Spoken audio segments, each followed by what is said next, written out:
Hey, what is happening, Cowboys Nation? And it's been a long time, but we're back. We've had a lot of life things going on. Massey's moved into a complete another state. And I have to start off with saying, first of all, congratulations, my friend. I am so proud of you. He is now, is it Esquire? It is Esquire. I am a licensed attorney in the Great Republic of Texas. Yes. Whereas Congratulations. that's where I also moved. So if anybody didn't know before, I was living in California, unfortunately, and then I have now moved to Texas. So and become licensed in the state of Texas. So yeah, living the big life now. Yeah, but As they say, we're they so say excited, everything's bigger in Texas, right? That's what you right? guys say out here. Yeah, no, we do. We do. We think it. Which doesn't always mean that we get to, but So, yeah, we're a little bit behind. We've had a couple games here and there. We've had some things happen. We've had a lot of injuries. Um, Yeah, this unfortunately. defense is in some hurt, but they found a way to overcome it in They that have. last half of that game. hmm and it's both sides. Both sides have been struggling, and really it has came down to especially in the last game against Pittsburgh, it really fell a lot on Dak. Unfortunately, this team is built to where Dak has to be an MVP for us to win. And if he's not at that level, we're not going to win.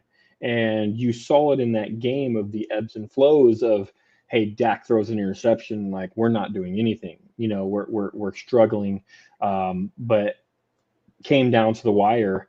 And Dak had two really good clutch drives at the end of the game, especially the last drive. Obviously, a fourth and goal situation with 30 seconds on the clock. It came to, hey, Dak's got to make a play. We got to make a play. Jalen Tolbert stepped up. Sorry, a little fly. But Jalen Tolbert stepped up and, won that game. So it's been a struggle, but, 3-2, a winning record as of yet, at least making it to the bye week at 500 at the very least. Right, right.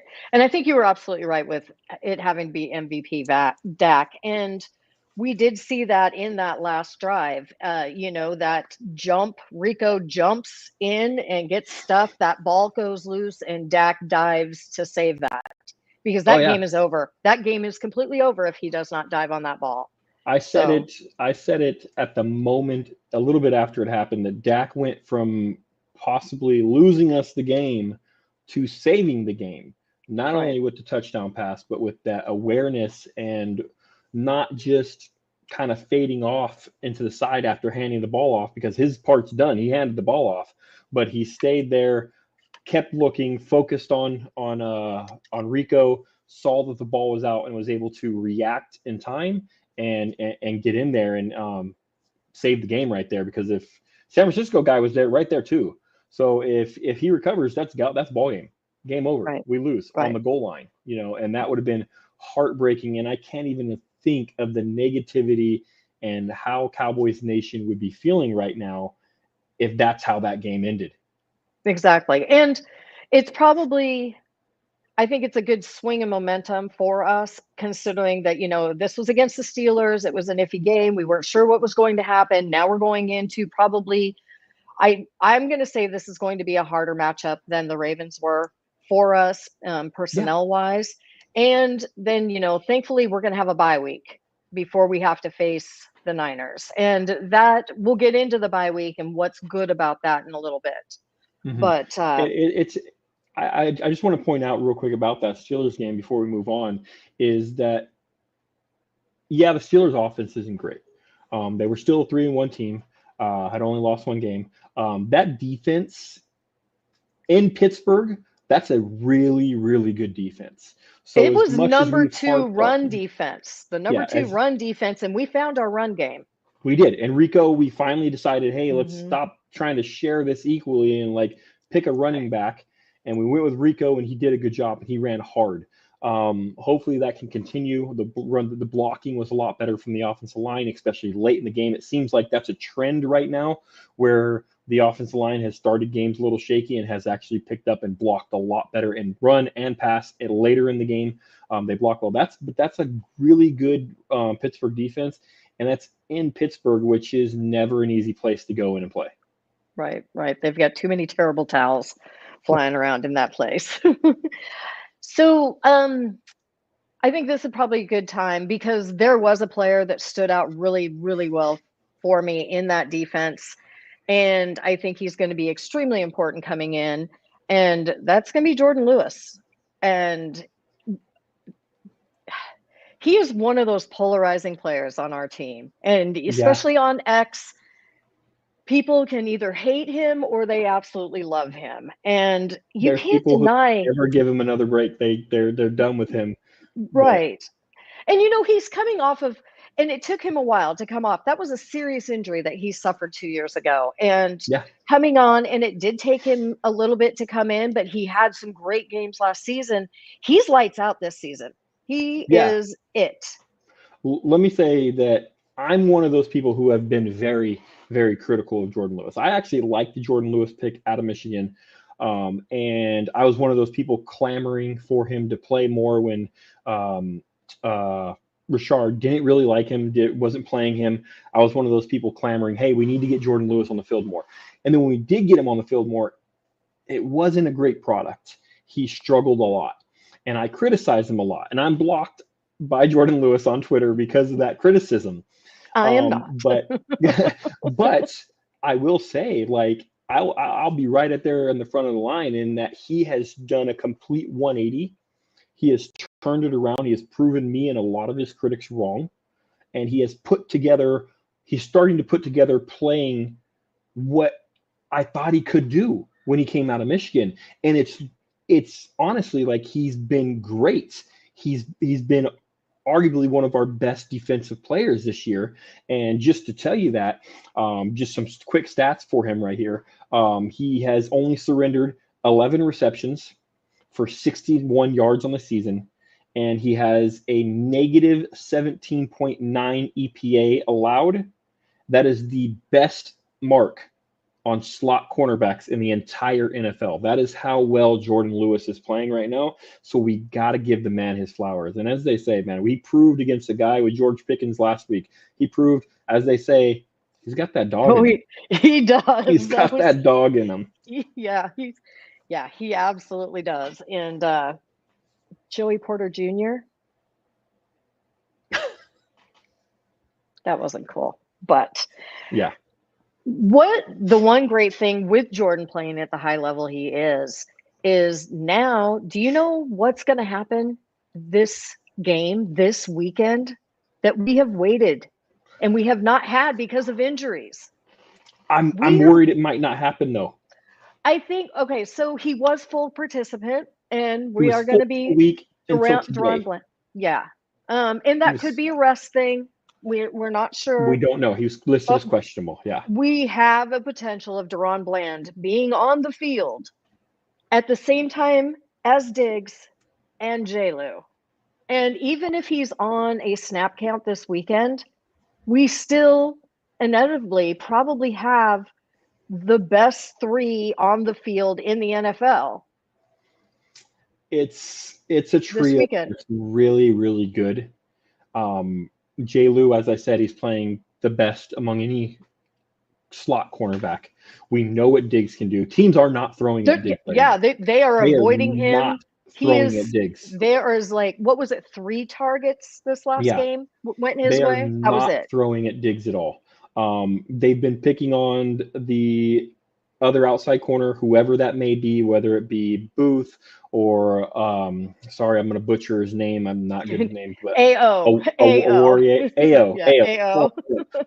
But you know what? Let me give AO his flowers because AO these last couple games has played pretty well, and he's played a lot better than Booth ever played.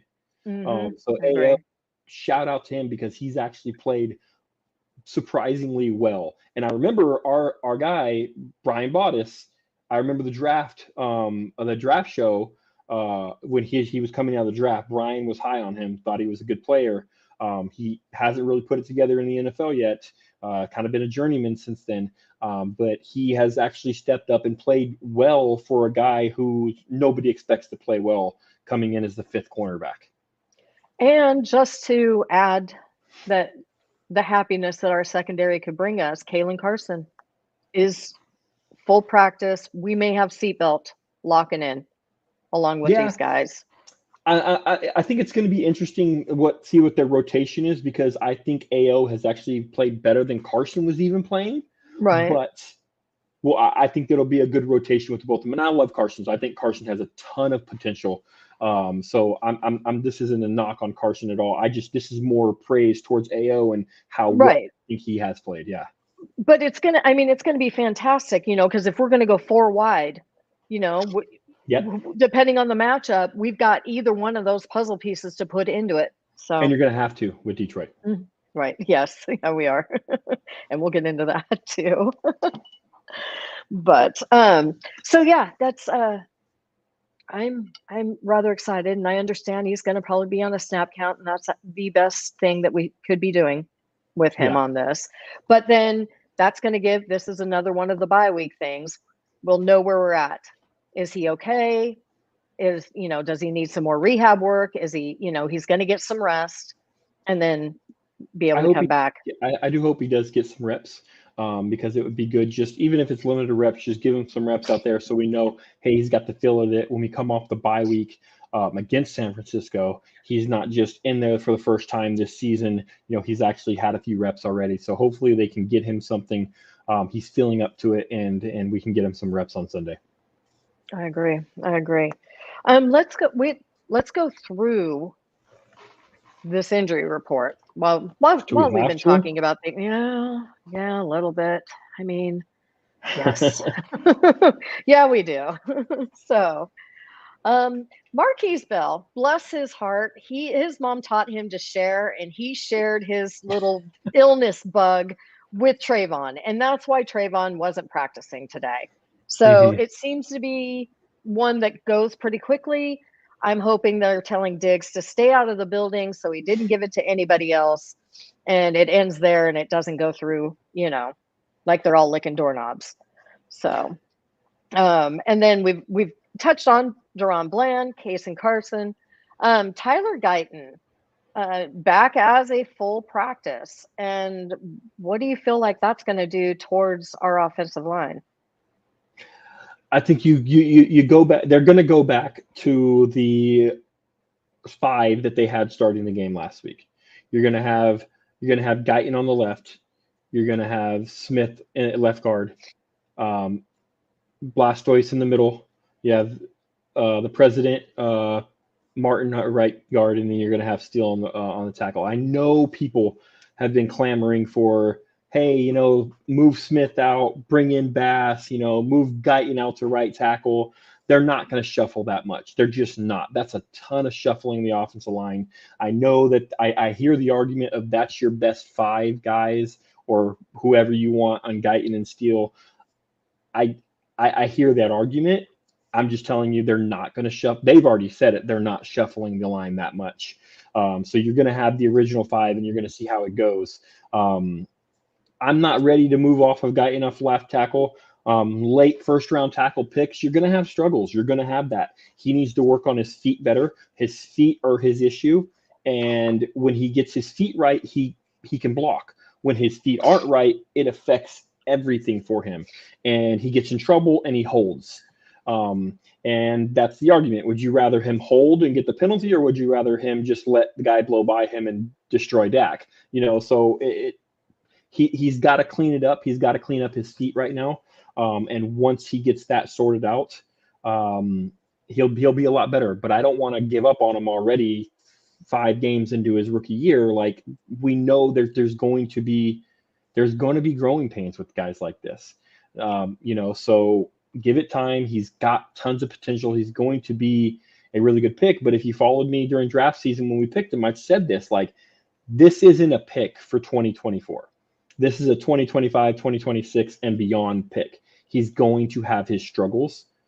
We just got to work with him. We just got to Right. grow through them. Right. I agree. So we are okay. Let's drop down to Micah and what's going on with him. And it's reported he's out of the boot, Mm-hmm. which is good. He's out of the boot. He's off the scooter, but there's still an obvious limp. So this is, and he's already been declared out. So we're going to get 2 more weeks of rehab for Micah before we get to see him potentially against the Niners. Yeah, Which is, I think he will be back. I don't think you can keep him off the field for that Niners game. I think yeah. he won't let you keep him off the field, and I think he'll be good. I honestly do think he'll be good. To go give him another 2 weeks of rest. The bye week is kind of that safety net that they have that we know the Cowboys like to use. Though there are times when you're like, hey, this guy could probably come back this week, but they got the bye the next week. The Cowboys love to use that to give the person an extra week of rest. So we're going to have to survive another game without him, get that bye week, and then I think he'll be rearing to go on against San Francisco. And I shout out to Tyler Sweet for Yeah. stepping up in that position, you know? Yeah, a lot of them, you know what? Yeah, a lot of them stepped up because, obviously DeMarcus Ware's out, Parsons out, and then 3-4 snaps into the game, Nealon goes out. Yeah. So it's like, yeah. Geez, what is going on here? So Wheat stepped up, Lawson stepped up, so a lot of these guys stepped up. Golston stepped up. Yep. So a lot of these guys came in and you hear the old mantra and you might hate it, and sometimes I hate it and everything like that, but it's true is, hey, next man up. Like, the season doesn't end because a couple people get hurt. Like, next man up. We've got to figure out how to do this. And you know what? These guys came in and they played hard and they played well. Right. So now we get into what is going to be somewhat of our dilemma this coming game. And Eric Kendricks coming up with that shoulder injury, he wears the green dot. His backup in the green dot is Nick Vigil, and he's pretty much not going to play either. So now we go to our third man on the list. Malik Hooker is going to be wearing the green dot more than likely in this game. I need to see, and y'all knew I was going to have to mention him once during this. My football husband has left us. I'm wandering and I'm lost in space now. But what I'm not seeing out of Kendricks as much as I was LVE was that defensive quarterback really getting people in position, that guiding. I'm not seeing that as much, and I don't know if that could be some of our issue with communication and being on the same page with the defense in that area. But now we're on green dot 3, Mr. Number 3. So Malik Hooker, we're going to need something out of you. And having Maurice on there, I mean, our linebacker depth is looking like our defensive edge depth right now a little bit, and that's a bit worrisome. Yeah, I can't confirm this, and this isn't from a in the know source, but I saw someone say that they saw that Mark McCarthy had mentioned possibly Overshone having the green dot. Okay. I don't know if he did or not. That's just I saw it through the timeline and everything like that. If somebody's out there and heard Mike McCarthy say that, please let us know. Yeah, I'm just going. Yeah, I'm just going after what our friend Patrick No-See Walker had said earlier today. But things could have changed. But they do that show before practice and everything else, so maybe things might have changed. I don't know. So I just find it'll be one of the two. Yeah, I'd be interested to see if it is Overshone and see what his knowledge of the system and what's going on. As really, I know he's not technically a rookie, but it really is his rookie year. Right. So it would be interesting to see if they did give him the green dot responsibilities. He's played amazing. I am interested to see if it is Hooker or Overshone and how they do that, because you're right. I do need. That was one thing that people criticize LVE for whatever they want to criticize him for. He missed some plays. He'd fill the wrong hole at times. I get it. But one thing that he was really good at was his pre-snap direction of telling guys, hey, you need to be there, you need to be here, nope, move this way, shift this way. He was really good at that.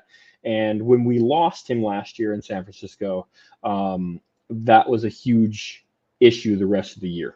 Right. And, because he learned from Sean Lee. He went to Sean Lee University. And, and I do know that he's been in contact with some of the other players and talks to them a lot. I do think that that's the direction that they will go with Overshown in the future, is that he will become that green dot and the leader of the defense in that way. I mean, the kid, he's insane, and I love it. Left, but yeah. Right. But so yeah, the defensive backs, or not the defensive back, the linebacker crew is a bit of a concern. Damone Clark, what's going on with him? What's going on with Damone Clark? He's not seeing the field at all. I mean, he's been replaced and relegated to the bench. Well, I think he had like 5 snaps or something like that. I think it was last game. Very few. And you know what? The defense played really well.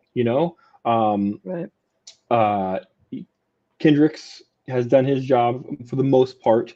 Overshown has played outstanding. And then Leufau, when he's come in, Leufau's pretty good, and he has made some good hits, and he has made some good tackles.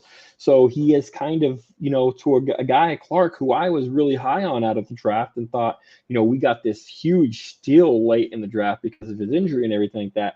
He hasn't really developed, and a lot of it is you saw Clark had potential when he was playing with LVE, and LVE was telling him where to go and what to do. And when he was one of the main ones, when LVE left, his play drastically fell off last year, and it just hasn't recovered yet.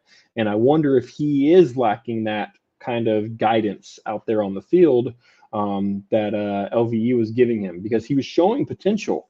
And then it just kind of faded after the LVE injury. I wonder if he would come off the mountain from hunting and be the linebacker coach. Him or Sean Lee, honestly, one of them just come on down. Like, honestly. Come on. You guys can switch off week to week, whatever. I would love to have Sean Lee back in the building, LVE back in the building, just as a coach, and to guide these and to show these guys how to study film, what they're reading, what they're seeing pre-snap. These guys, they had these instincts, and they understood the game really well. There were some physical limitations. There were some injury limitations for the both of them. But these guys' minds, they knew the game, they knew where to be. And we need a little bit more of that with this linebacking squad, because we have these explosive athletes now. Once they start putting it together, the game together, and they start understanding the game a little bit more, they have a lot of potential. Right. Let's talk about the other side of the ball and the running backs. I'm going to start with, we do have one. We have one, and we had one that made comments and that he was dumbfounded as to his lack of play. And then we had Jerry come out. Okay. This is how I feel when Jerry talks, everybody.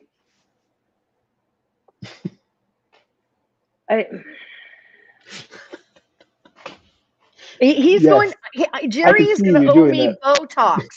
He's going to owe me Botox from squinching my face up when he talks. Jerry says on 105.3 The Fan today that Ezekiel Elliott's lack of opportunities is because they're saving him, and I can't emphasize that enough. Then what are we doing with Dalvin Cook? What's Cook doing on the practice squad if you're saving Zeke? Saving him for what exactly? What are we saving him for? Now, that's just something I don't understand with that statement. We're saving, or you say, because if your plan is saying, to me, if reading that, if your plan is like, hey, we're going to get into the playoffs and then we're going to let Zeke unleash Zeke, why? Why would we get into the playoffs with other running backs, and then just decide, hey, we're going to throw in Zeke in there? And here's my question. Okay, I love the role that Hunter Luepke is playing this year. I love it. Let's see some more of it. Expand it. Exactly. Let's see some more of it. Let's have more of that. And I know you guys know how I feel, and I know it's not what everybody feels, but why is Deuce Vaughn taking up a spot on the roster Because anymore? he's my son's favorite player. I understand. You know what? That's just the cutest thing ever, and I love that. He chose his number in I soccer because he know. said he wants to be like, he calls him little guy. He says, I want to be like the little guy. I know. And it's adorable. But at this It, point in time, if you're not going to use him and he's going to be inactive, and I'm just, well, the the same thing whole could be, running back room is confusing me. Yeah. And you well, can the say it same about thing Zeke. could Zeke. And Right. I understand the complaints about Deuce. I think Deuce has a little bit more of juice. I think he can run between the tackles better than most people. I think he can. But what And happens when the tackles get him? He's done. yes, he's done. He Done. doesn't. Yeah. Here's my thing. I think we could if we can get him out in space, he could do things. And but you have to kind of scheme up things a little bit more for him. He's just not that guy that's just like, here's the ball, go run. He's not an Ashton Genty. But God, please. but I oh am my never one gosh, for a running back in the first round. I And do I hate the never. word generational, but oh my God, it's him. I I know we're getting I'm off telling topic you. right now. It's for me, and it's my fault for bringing him up. But like honestly, like I don't, I never, I didn't want Bijan in the first round. Don't. Ashton Genty is something else, and Yeah. it's insane. Have you seen the things of him like just standing in the background? He's just like he's Yeah. just standing in the backfield, just like, are we gonna snap it already? He's bored. You give him the ball, breaks 9 tackles for an 80-yard touchdown. They can load an 8-man box and he's averaging like 9.8 yards in those situations. And then he came out with a video today and they asked him, why hasn't he left Boise State? Why didn't he go into the transfer portal? Why didn't he go after NIL money? And he said, that's not what this is about. Give me the Yeah, kid. Give him yeah. to me now. Honestly, he'll go way too high for us, unfortunately. But I would love to have him on the team. But just saying that, like going back to the thing with Deuce and with Zeke, and it's like Deuce has a little bit of juice. He has some juice. He's young. He's got some juice. He's just not going to be the every down back who's going to carry the load. We understand that. Zeke, unfortunately, I love Zeke. I love Zeke. He's done so much. He helped us out so much in a rough patch when he was drafted in 2016. He helped Dak as Dak was developing as a quarterback. He took so much of the load off of Dak. Zeke is a great Cowboy for his career and should be honored as such. He just unfortunately does not have it anymore. The leg injuries, the amount of wear and tear he has taken Yeah. over his college career Yeah. and his NFL pro career has worn his legs down. And I'm sorry, and I don't mean to be disrespectful to Zeke, or if anybody knows him personally or his family's watching or anything like that. I love Zeke, but it takes him so long to get started. It's like he has a trailer hitched behind him and he just can't get going. And by the time he actually is getting going, it's too late. Right. They did a play last game and a pitch out to him on a 3rd down, and he got it by the skin of his teeth. He got the first down on a 1-yard gain, but any other running back gets that blocking and gets that pitch, and they're taking it for 10.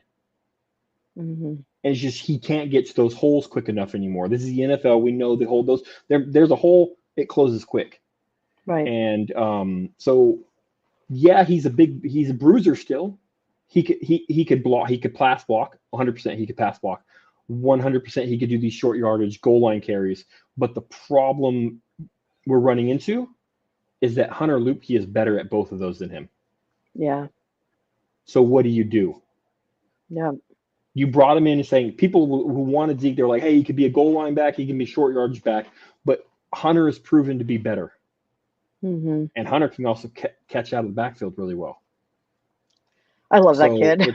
Yes, so do I. So you're in this dilemma, pick. and that's why I think the real reason why I think you are seeing a diminished role of Zeke is that they're realizing, one, Rico's the best running back on this roster, and two, everything that Zeke, we really brought Zeke in to do, Hunter does it a little bit better. So you're in that dilemma. Now, yeah, he can spell these guys here and there, but you're going to have a really diminished role for him. But outside of Rico, really, and Hunter, you're not getting much out of your running back room, and Hunter is really a fullback. Yeah. So And that's worrisome for me because Rico has a long history of injuries.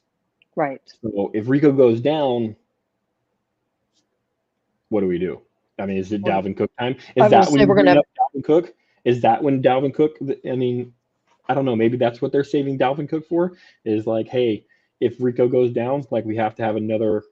But I don't even know if Dalvin Cook's a starting running back anymore. But when has it been a thing to bank running backs for whenever? I don't know. This is when a problem when our owner is our GM that gets into the coach's pockets too much. He needs to and stop goes in- talking. right. He just needs to stop talking because Exactly. Botox, Jerry, Botox for me because I'm telling you, I am that cat. yeah, seriously. So the running back situation is something that we're going to be monitoring all year long, I think, and praying that nothing bad happens to Rico. I know we never want injuries, anyways, but like, especially in this situation, you can't have Rico go down. You just can't. This shining light, and I'm not sure if it's a shining light because with Jerry and the way things go, it could be a train at the end. We have another draft coming up with a very deep running back class in it also. Very deep. Even though I want Genty, this running back class is very deep. It's fantastic. You know, I can name 6 of them coming out of the Big Ten alone that are amazing. So who knows? But yeah, you know, and we are getting to the point that we are going to have to start having conversations about Zach Martin and his age and his back. And he's starting to play better. He started off the season really rough. Starting to play, but I don't know if Zach Martin comes back next year, to be honest with you. So you have that dilemma of you have to even if he does, you have to plan. He doesn't have that many more years.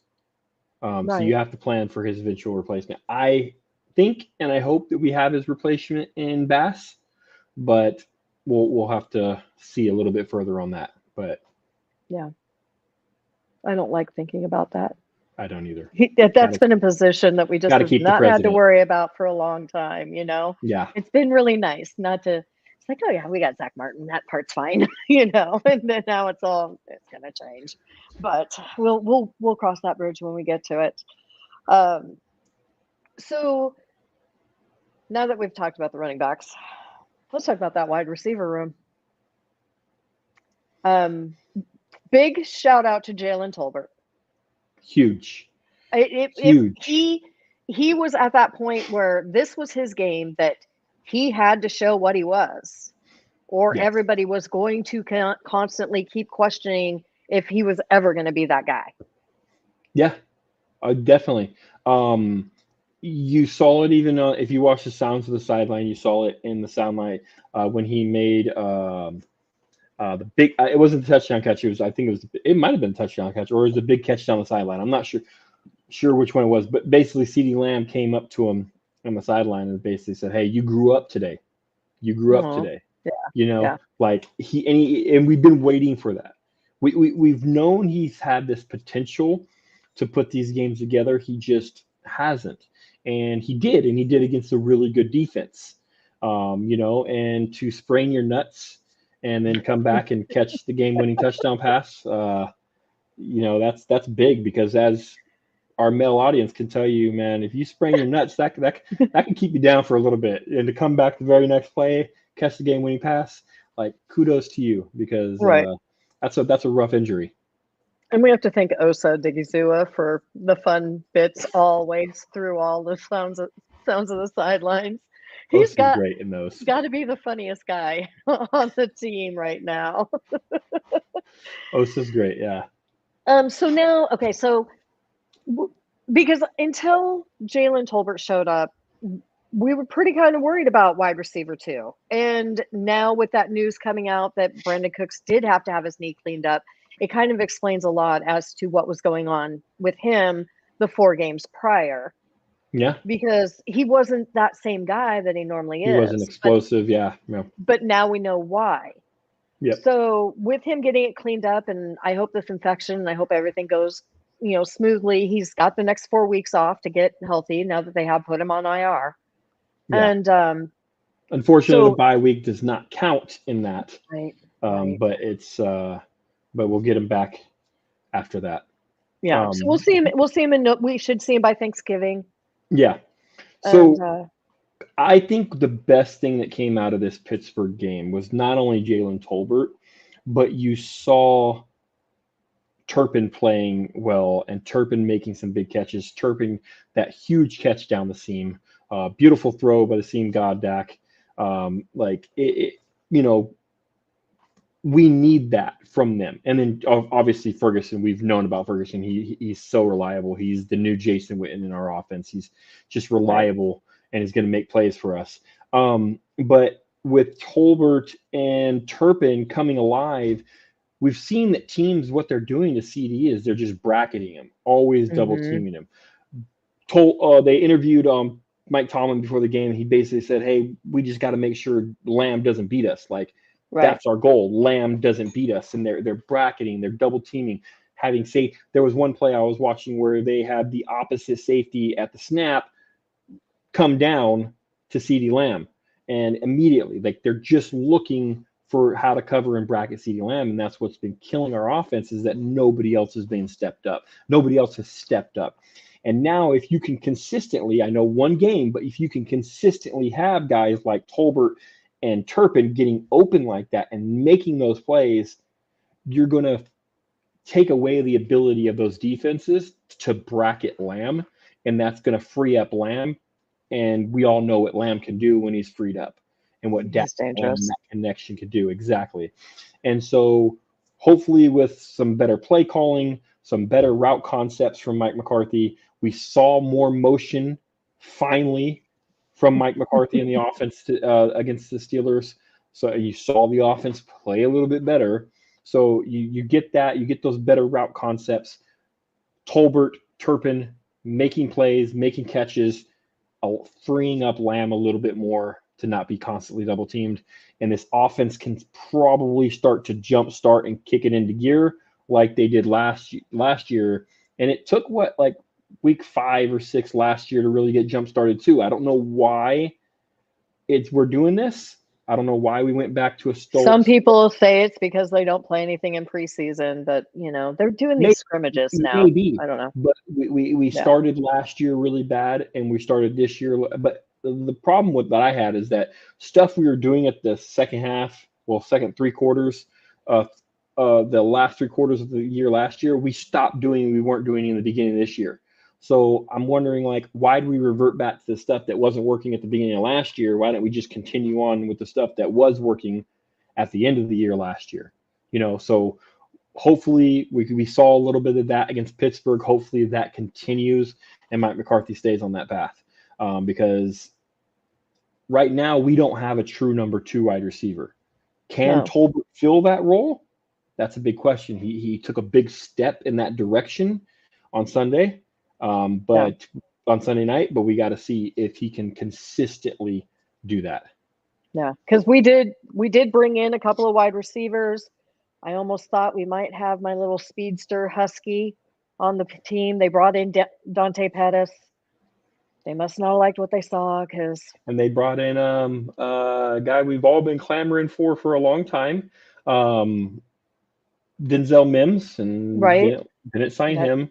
They right, signed some guy that I really hadn't heard about. right, exactly. It was a who, but I do want a little tiny shout out to Span Ford for his blocking. Yeah, and he made a couple catches. Yeah, And yeah, a and he couple almost had catches, a but he almost I'm had a just really saying that I big did catch at focus the in end. on his blocking in quite a few things that it really made a difference. So Yeah, everybody thought John Stevens was going to be in that role. We don't really know what's going on with John Stevens right now. He was injured to start the year, and he just hasn't been able to crack that roster and get on. And maybe it's because Stan Ford has kind of taken over that role, and he has blocked pretty well in that role. And he made a couple catches against Pittsburgh and came very close to making a big one. Him and Dak just couldn't connect on a diving play over by the sideline. But yeah, shout out to him. He's played surprisingly well. Yeah, because I'm still trying to figure out what Schoonmaker's role is. I mean, I got to see the snap counts. I don't have the snap count numbers off me, but I wouldn't be surprised if you told me Span Ford outsnapped him. No, I wouldn't be either. Because Schoonmaker was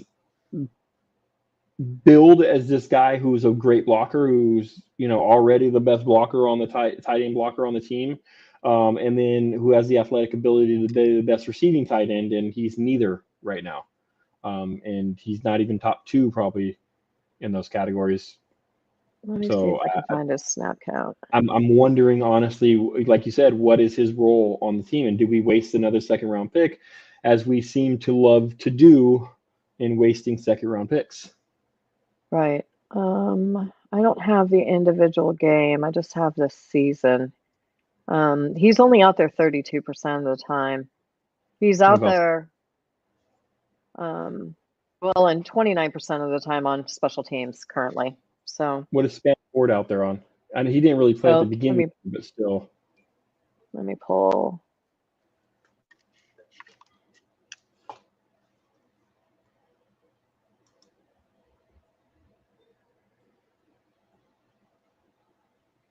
No, he's sitting at 20% on offense and 19%. So not that big of a difference. I think that might be a hit. That might be like he's coming up, because I don't remember seeing him in the first couple games really that much.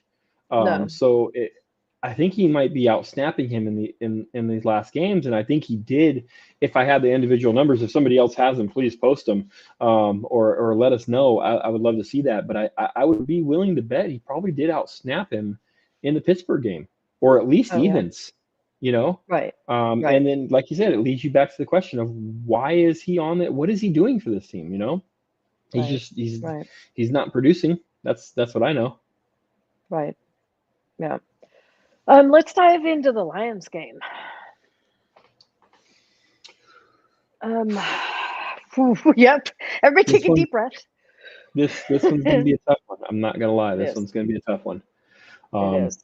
People were worried about Pittsburgh, and rightly so. Going into Pittsburgh is always a difficult task, but this Lions team is a different team, and I think Dak and the offense are going to fare fine. I think Dak will have to have an MVP level performance to keep us in this game, but I would be shocked if their defense is able to hold our offense that much. As long as we're not committing terrible penalties. Penalties are a worry. Penalties, as long as we're not doing stupid penalties and we're not giving the ball away in the red zone from just miscommunication and not throwing the ball away when you have the ball you're holding the ball for 6 seconds. So like, as long as we're not doing that and we're just playing our game, I think our offense can move the ball really well, and I think our offense can score on their defense. It's the other side that worries me, honestly. Like, and I know the defense played well last week. They played well the last couple games, but I'm worried about them against this Lions offense, to be honest with you. My concern on their defense is always Aiden Hutchinson. Whoever, if he's going to be over there with Steele or he's going to be lined up over there against Guyton, I don't know if they're going to have to chip in and Ferg's going to be in there, or it's going to be a Hunter Lupke kind of thing, or what. But I think he's one of the secrets to containing. You're gonna have to give Dak either one of them, wherever he is, some extra help. He's been a one-man wrecking crew this year. Mm-hmm. I think he leads the league in pressures, I believe, and he's just been playing really good. He, in my opinion, I don't care if I hurt anybody or I offend anybody, he's one of the dirtiest players in the NFL. Oh, So he you got to watch absolutely out. is. You got to watch out for that. But you know, Him and Trent Williams, both. yeah, super dirty. So just be careful because he almost hurt Dak last year Mm-hmm. on some dirty tackles. So you got to protect Dak. Dak's got to get the ball out of his hands. It's going to be similar to Pittsburgh with TJ Watt coming off the side. Get the ball out of your hands. You cannot hold it for 5-6 seconds like he did on that fumble play. You've got to have that clock, that alarm going off right away, and just get the ball out of there. And So this is completely off subject, but kudos to Zach Martin for getting so ticked off about I can't remember who it was, but they tried to twist Dak's leg and Zach got mad and he was like oh at yeah, the yeah. referee about it. Good for Zach. Even the announcers mentioned that in the game. They Yeah. were like, "Oh, he tried to Yeah. twist Dak's leg a little bit." Well, at first I was wondering, I was like, why is, I mean, it's very out of character for Zach to have been like that into that ref's face. And I was like, there's Mm-hmm. something going on. And then all of a sudden they did the replay and I was like, oh, he tried to twist Yep. Dak's leg. And so yeah, my concern with their offense is, Jared Goff can be that guy. He definitely can be that guy. If he gets And protection, absolutely. yeah, I think our secondary is prepared to deal with their wide receivers. I think we're okay there. But that running back duo, we're going to. It's gonna be a test. I need to see. Was it the Giants game that Mozzie did so great in? Yeah, I need the nice. Giants game, Mozzie. I need Osa being Osa in his Osa greatness. had his best game against Pittsburgh, in my opinion. Yeah. Yeah. Yeah. I'm gonna need that. I'm gonna need, especially with us being thin at the linebacker. We're gonna need Carlos Watkins and Joseph Linval Joseph to step up and no penalties. Don't do these penalties. Don't help them. Yeah, and big game from Overshone. We need him, his Yeah. speed Yeah. on the edges Yeah. with Gibbs. Absolutely. Yeah, it's going to David be. Montgomery. David Montgomery's been having some He's a pounder. great. He can He hurt is. people. Absolutely. Mm-hmm. So they have offensive firepower, and with all of this, they have one of the best offensive lines in football, if not the Mm-hmm. best offensive line in football. Yeah. So it's the defense is going to have to be on top of their game because as well as the offense played, I think overall we played a good game in Pittsburgh and everything like that. Pittsburgh does not have a good offense. Pittsburgh Yeah. does not have a good offense. They have a No. bad offense. And so Detroit is a different style, a different beast entirely than the last two games we've played. They are more in the aspect of the Ravens, and but even more of a better passing game. So they have a dynamic offense, and if our defense doesn't come to play, absolutely lights out, it's going to be a long day. Dak and the offense are going to be playing catch up all day. And I hate to say this, and I really do, and people might get mad at me, but like you might get hit with the start of the game, like against the Saints, with the first 4 or 5 drives are all touchdowns if you're not ready to go because they have that type of offense. And with Ben Johnson coming plays, that offense is dynamic. Yeah. I hope my future head coach. So that's what I'm praying for. I'm there. Hopefully, I'm right there with you. he impresses Jerry Jones enough that Jerry Jones wants to hire him as the head coach next year. We win the game, but Ben Johnson impresses enough. Right. That he goes, I want that guy as a head coach next year. That's my dream right there. And he very well could be thinking he's auditioning coaches Yeah. the whole time, considering our entire coaching staff is on a 1-year deal, and Hmm. who knows? So, Yeah. yeah. So let me ask you, what is your key to victory in this game? Oh, it's absolutely number one, stopping that run. Stop that run game. Keep it close. Keep that score close, because one thing I've noticed is that we have a tendency to come back late in the game in points. They Hmm. have a tendency to give up points late in the game. So keep it Hmm. close, and that'll keep us in the race, to get that checker flag. And containing Aiden Hutchinson. You've got to give Dak that time Yeah. to get the ball out. And not that Dak doesn't have a quick release and can't get that ball out, but I think that's the two keys for me. Yeah, I would go similar. Mine for the offense would be get CD going, get CD involved, get CD really, allow Tolbert and Turpin to drag the defense away so CD can get some single coverage. He's not bracketed. Just try to get him some routes concept so he can get going, because we know what he can do. We saw what he did last year against the Lions, had the monster game. So that's my offensive. For the defense, my thing, and this is going to be difficult against this team and this offensive line, is pressure. We need to get pressure on Jared Goff, because Hmm. like we kind of mentioned a little bit ago, is that when Jared Goff gets to sit in that pocket, Jared Goff can make the He'll throws. pick you apart. Goff will Yeah, pick it apart, and he can play as efficient as any quarterback out there when he has a clean pocket and he's just sitting throw. When yeah, you pressure Jared Goff, he's one of the worst quarterbacks in the league. He's absolutely awful. He has been his entire right. career. The whole thing is that's why with McVay in LA, they wanted to do play action so much. They need him clean because he's getting pressure. He's in trouble. You have to get pressure on Jared Goff. Difficult, tall task to ask of this beaten up defensive line. But you can't let him sit back there all day and just pick you apart, because he will. Even with our secondary and our corners that we really like and we think are really good, you can only cover for so long, and they have weapons in the wide receiver room too. They do. Let me ask, because that kind of brought me to my question for you.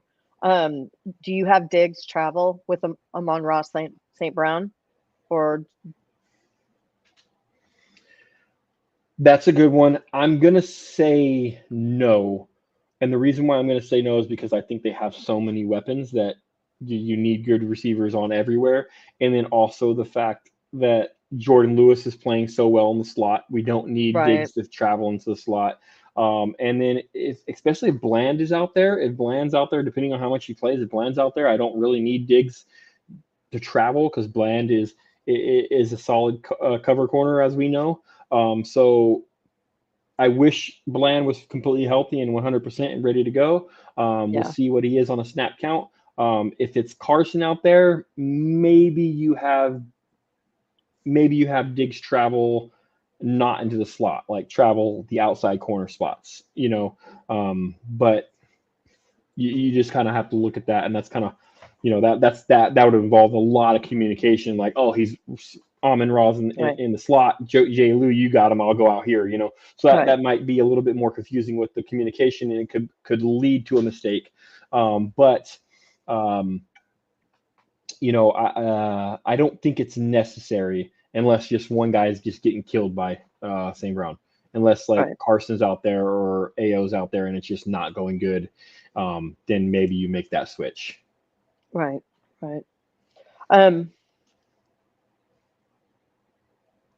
let's do our predictions. Okay.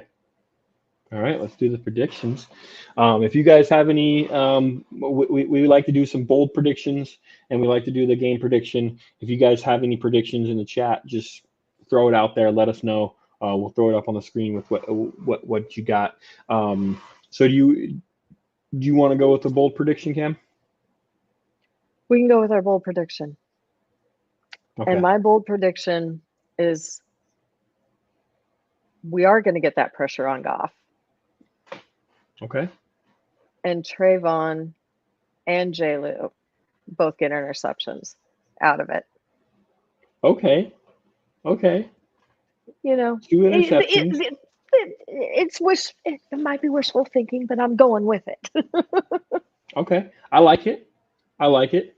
My bold prediction is going to be that we've seen CD Lamb have this kind of a slow start. We've talked about that. We saw the media trying to blow up that he's this diva. They're trying to blow up that there's this friction between him and Dak and everything like He that.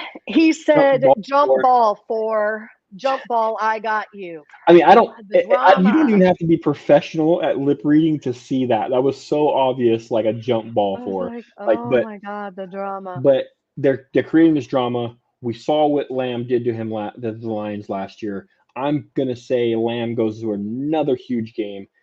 Give me 200 yards and a TD Wow. from Lamb. I'm going bold prediction. You went bold. I went bold. 200 yards and a TD from CeeDee Lamb, Sedarius Lamb this week. And I'm going to say, you know what? We're going to do a new contest this season. Okay. If your bold prediction comes true and my bold prediction comes true, Ooh. we will do a random giveaway to one of our followers, and they can have their choice of either a signed Heath jersey or the signed Michael Gallup jersey. I like it. Both of our bold predictions come true, we will do a random So you giveaway got to of a be jersey like that. following Oh, both of yeah. us. Following Yeah. both of us. And then over on YouTube. Yep. Follow both of us on YouTube. X and Subscribe. over on YouTube. Yep. Yeah. Subscribe to the YouTube Yeah. channel. Follow us both on X. And then if both of our bold predictions any week, we'll be giving away some signed jerseys. So that's fun.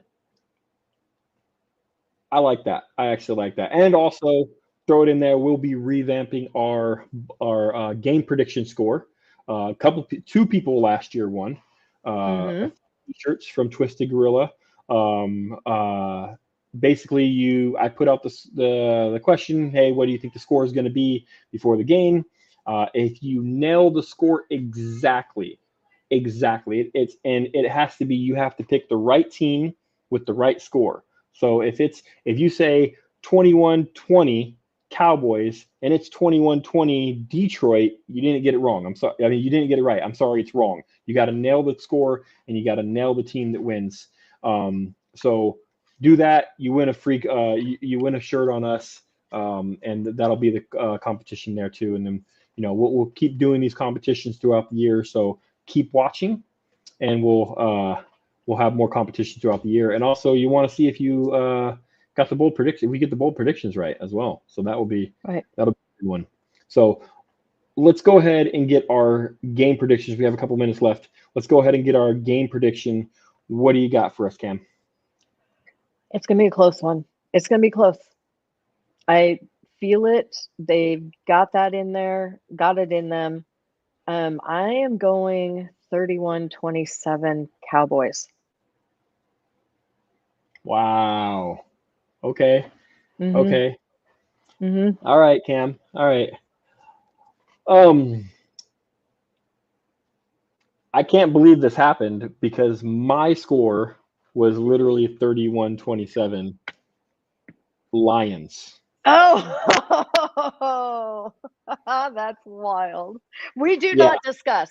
We do not discuss our bold predictions, or we don't discuss our bold predictions or our score predictions before we come on the air. Ever. I obviously had no idea, and so when you said it, I was like, "Ooh!" But these, Cowboys. I'm like, "Oh well." Oof.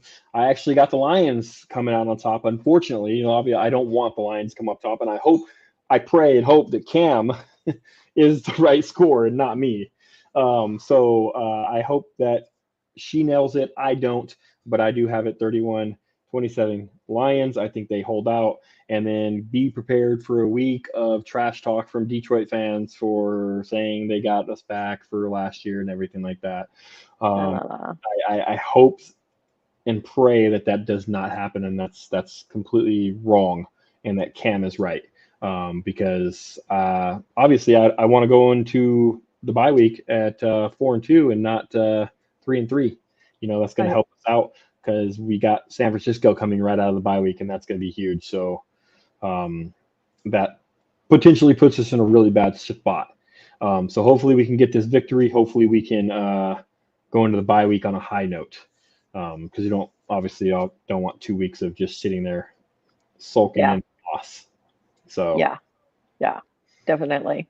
So and like Matt said, that we'll put up the t-shirt contest. You put in your scores, and that once again you have to be following both of us there on Twitter and sub to the channel to win that one also. And when you do put in your score, make sure you boo Mass that he picked the Lions and he didn't pick the Cowboys.